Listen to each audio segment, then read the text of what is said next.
மதிய வணக்கத்தை தெரிவித்துக் கொள்கின்றேன். அன்பு சொந்தங்களே, 2-3 விஷயங்களை உங்கள் முன்னால் வைக்க வேண்டும் என்பது எங்களுடைய ஆசை. முதல்ல நம்முடைய இடி என்ஃபோர்ஸ்மெண்ட் டைரக்டரேட் அவர்கள் தமிழ்நாட்டினுடைய டிஜிபி அவர்களுக்கு அக்டோபர் 27ஆம் தேதி ஒரு கடிதம் எழுதியிருக்கிறாங்க. அந்த கடிதத்தினுடைய ஒரு பகுதி மக்கள் மன்றத்தில் இருக்கு.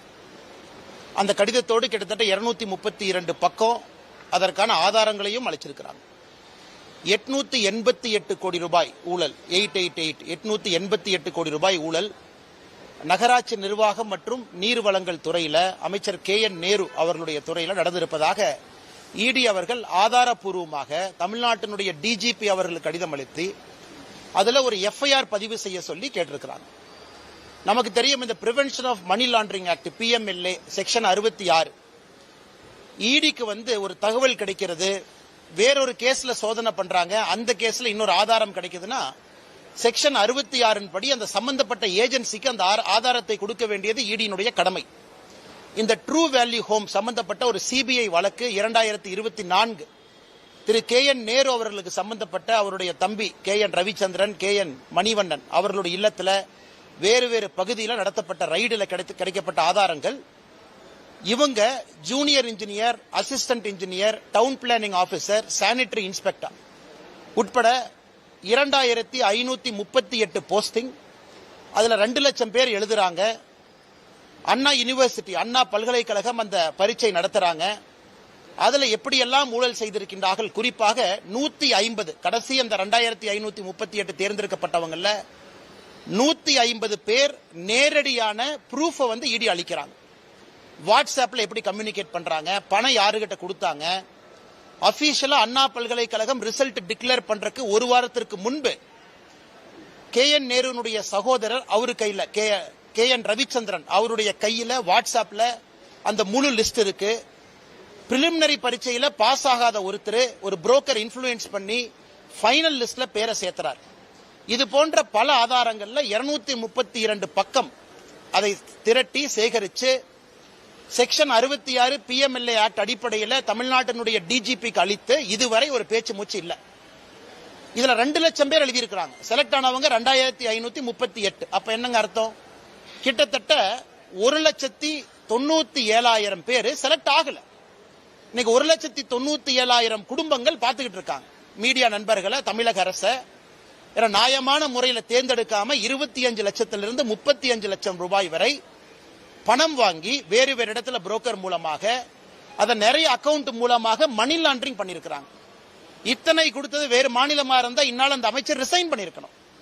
இது இடி சாதாரணமா ஒரு கடிதத்தை எழுதி இந்த மாதிரி ஊழல் நடந்திருக்குன்னு சொல்லிங்க. கடிதத்தோடு 150 செலக்டட் கேண்டிடேட் அவங்களுடைய ப்ரூஃப் அட்டாச் பண்ணிருக்கிறாங்க.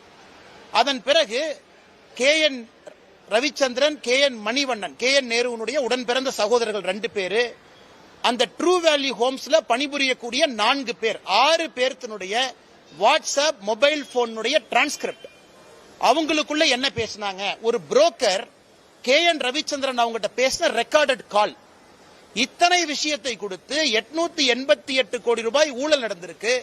அதை பத்தி எதுவுமே பேசாம KN நேரு அவர்கள் பதில் சொல்றாங்க, இது திராவிட மாடல் ஆட்சியின் மீது பழி சுமத்துறாங்க. அதனால் முதலமைச்சர் அவர்கள் நேரடியா இதுல உடனடியா தமிழ்நாடு டிஜிபி அவர்களை FIR போட சொல்லணும். ஏன்னா FIR போடப்பட்ட பிறகுதான் இடி களத்துக்கு வர முடியும். இடியை பொறுத்தவரை ஒரு FIR இல்லாம இடி தன்னுடைய விசாரணையை ஆரம்பிக்க முடியாது. அதன் அடிப்படையில் தான் இடி அவர்கள் செக்ஷன் 66 அடிப்படையில் ப்ரூஃப் கொடுத்து FIR போடுங்கிறாங்க. இடிக்கு FIR போடுவதற்கு அதிகாரம் இல்லை. அதன் பிறகு சம்பந்தப்பட்டவர்கள் யாராக இருந்தாலும் இடி நடவடிக்கை எடுக்கும்.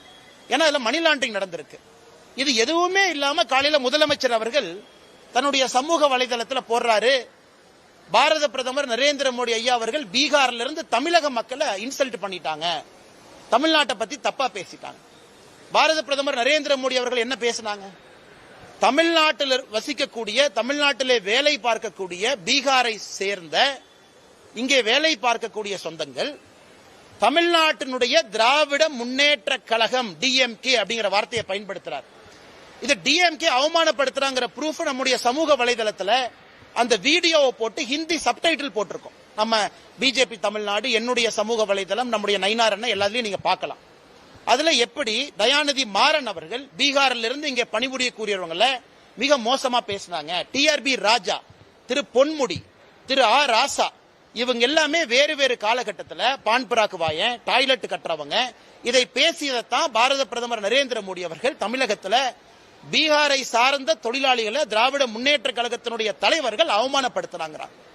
அதனால் இன்னைக்கு 888 கோடி ரூபாய் ஊழல் நடந்திருக்கக்கூடிய Tamil Nadu municipal administration, water supply, நகராட்சி நிர்வாகம் மற்றும் நீர் வழங்கல், இந்த துறையில இவ்வளவு ஆதாரத்தின் அடிப்படையில் ஈடி கொடுத்தும் கூட அதை பற்றி வாயை திறக்காத முதலமைச்சர் திசை திருப்புவதற்காக பாரத பிரதமர் நரேந்திர மோடி அவர்கள் சொல்லாத ஒரு விஷயத்தை சொன்னதாக போய் பேசுறாங்க.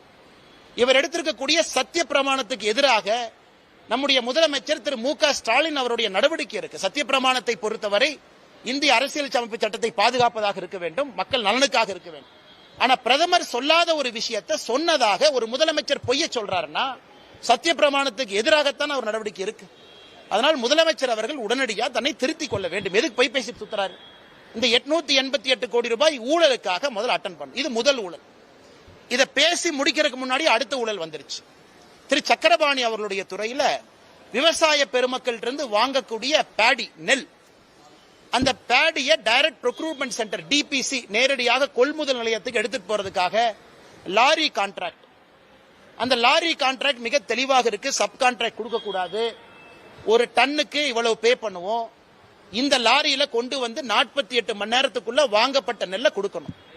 எனக்கு எதிர்க்கட்சி தலைவர் எடப்பாடி பழனிசாமி அவர்கள் இருந்து, பாரதிய ஜனதா கட்சியினுடைய தலைவர் திரு நயினார் நாகேந்திரன் அவர்கள் இருந்து, பல அரசியல் கட்சி தலைவர்கள் குறிப்பாக இந்த பேடி நெல் கொள்முதலை பத்தி பேசுறாங்க. என்ன பேசுறாங்க?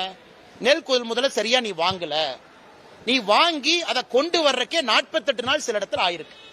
ஆனா இன்டர்னல் டாக்குமெண்ட் என்ன சொல்லுது? 48 மணி நேரத்தில் கொண்டு வரணும். அதிலும் ஊழல் செய்து அதுல 160 கோடி ரூபாய். அதை இன்னைக்கு நம்முடைய சமூக வலைதளத்தில் நம்ம போட்டிருக்கோம். இது சம்பந்தமாக ஏற்கனவே அறப்போர் இயக்கமும் பேசியிருக்கிறாங்க. இன்னைக்கு ஒரு தனியார் பத்திரிகை சம்பந்தமாக விலாவரியாக அதிலே பாதிக்கப்பட்ட லாரி ஓனர், ட்ரக் டிரைவர் அவங்க கிட்ட பேசி விலாவரியாக அதை பத்திரிகையிலையும் பிரசுரம் பண்ணியிருக்கிறாங்க. 160 கோடி ரூபாய் திரு சக்கரபாணி அவர்களுடைய துறை, 888 கோடி ரூபாய் திரு கே என் நேரு அவர்களுடைய துறை. இதை பத்தி எதுவுமே வாய் திறக்காத முதலமைச்சர் அவர்கள் பாரத பிரதமர் நரேந்திர மோடி அவர்கள் சொல்லாத இல்லாத ஒரு விஷயத்தை சொல்றாங்க. மூன்றாவது ஒரு விஷயம் என்று சொன்னோம், நம்முடைய சார் ஸ்பெஷல் இன்டென்சிவ் ரிவிஷன். நேற்று நம்முடைய தலைமை தேர்தல் அதிகாரி சிஇஓ அவர்கள் எல்லா அரசியல் கட்சியும் கூப்பிட்டிருக்கிறாங்க. அனைத்து இந்திய அண்ணா திராவிட முன்னேற்ற கழகம், பாரதிய ஜனதா கட்சி, நிறைய கட்சிகள் இதுக்கு ஆதரவு கொடுக்கிறாங்க. அதாவது சிறப்பு திருத்தம் வாக்காளர் பட்டியல், இதுக்கு எல்லாம் ஆதரவு கொடுக்கிறாங்க. திராவிட முன்னேற்ற கழகம் எதிர்க்கிறாங்க.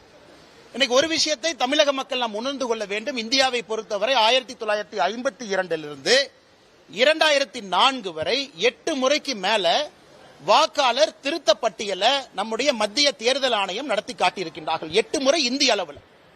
தமிழ்நாட்டில் கடைசியா எப்ப நடத்தப்பட்டது? 2002 197 தொகுதிக்கும் 2005 37 தொகுதிக்கும் நம்ம நடத்தியிருக்கோம். தமிழ்நாட்டிலையும் 20 ஆண்டுகளுக்கு முன்னாடி நடத்தியிருக்கோம். தலைமை தேர்தல் அதிகாரி, எலெக்ஷன் ஆணையத்தினுடைய கடமை இந்த வாக்காளர் பட்டியல் திருத்தத்தை அப்பப்போது நடத்து, யாரு ஓட்டு போடுறாங்க, அந்த இன்டெகிரிட்டி ஆஃப் எலெக்ஷன் ரோல் சரியா இருக்கணும். இதை பீகார்ல நாம் புரிந்து கொள்ள வேண்டும். பீகார்ல நடத்தப்பட்ட பிறகு அப்பீலில் ஒருத்தர் கூட வரல. முழுமையாக நடத்தி முடிக்கப்பட்ட பிறகு யாராவது வாக்காளர்ல தவறா இருக்கிறாங்க, யாராவது நீக்கப்பட்டிருக்கிறாங்க, குடியுரிமை இல்லாதவங்க இருக்கிறாங்க, ஃபைனல் எலக்ட்ரல் ரோல் பப்ளிஷ் ஆனதுக்கு அப்புறம் ஒருவர் கூட வந்து தவறு நடந்துச்சுன்னு ஒருத்தர் சொல்ல 100% கிளீனா நடத்திருக்காங்க. இன்னைக்கு 12 மாநிலம் தேர்தலுக்கு செல்லக்கூடிய தமிழகம் உட்பட நமக்கு இன்னைக்கு நவம்பர் 3ஆம் தேதியிலிருந்து டிசம்பர் 4ஆம் தேதி வரை ஆரம்ப கால எனுமரேஷன் ஃபார்ம் இதை கொடுத்து வேலையை ஆரம்பிக்கிறாங்க. இதை ஒரு மாநில அரசு ஆதரிக்கணும் தார. ஏன்னா மாநில அரசு தான் ஆபீசர்ஸ் கொடுக்கணும். ஒரு பூத்துக்குமே பூத் லெவல் ஆபீசர் பிஎல்ஓ கொடுக்கணும். அதன் பிறகு ஒரு சட்டமன்றத்திற்கு எலக்ட்ரல் ரெஜிஸ்ட்ரேஷன் ஆபீசர் இஆர்ஓ கொடுக்கணும். அதன் பிறகு ஒரு தாலுகாக்கு assistant electoral registration officer AERO கொடுக்கணும். இதெல்லாம் மாநில அரசுடைய கடமை. ஆனா இன்னைக்கு திராவிட முன்னேற்ற கழகத்தினுடைய அரசு திட்டமிட்டு தமிழ்நாட்டில் இந்த சார் வாக்காளர் சிறப்பு சீர்திருத்த பட்டியல் எப்படியாச்சும் பிளாப்பாக வைக்கணும் என்பதற்காக கங்கணம் கட்டிக்கொண்டு நிற்கின்றார்கள். எங்களுடைய இது எலெக்ஷன் கமிஷன், தலைமை தேர்தல் அதிகாரி நேரடியாக தமிழ்நாட்டினுடைய சிஓவை தன்னுடைய கட்டுப்பாட்டுக்குள்ள கொண்டு வந்து இது சம்பந்தப்பட்ட அதிகாரிகள் யாரெல்லாம் இருக்கிறாங்களோ, அதாவது பிஎல்ஓவா இருக்கட்டும், எலக்ட்ரல் ரெஜிஸ்ட்ரேஷன் ஆபீசரா இருக்கட்டும், நேரடியாக நம்முடைய எலெக்ஷன் கமிஷனுக்கு கீழே அவர்களை கொண்டு வந்து தமிழ்நாட்டிலே சார் நடத்தப்பட வேண்டும் என்பது பொதுமக்கள் எல்லோரும் நாங்கள் அதைத்தான் சொல்றோம்.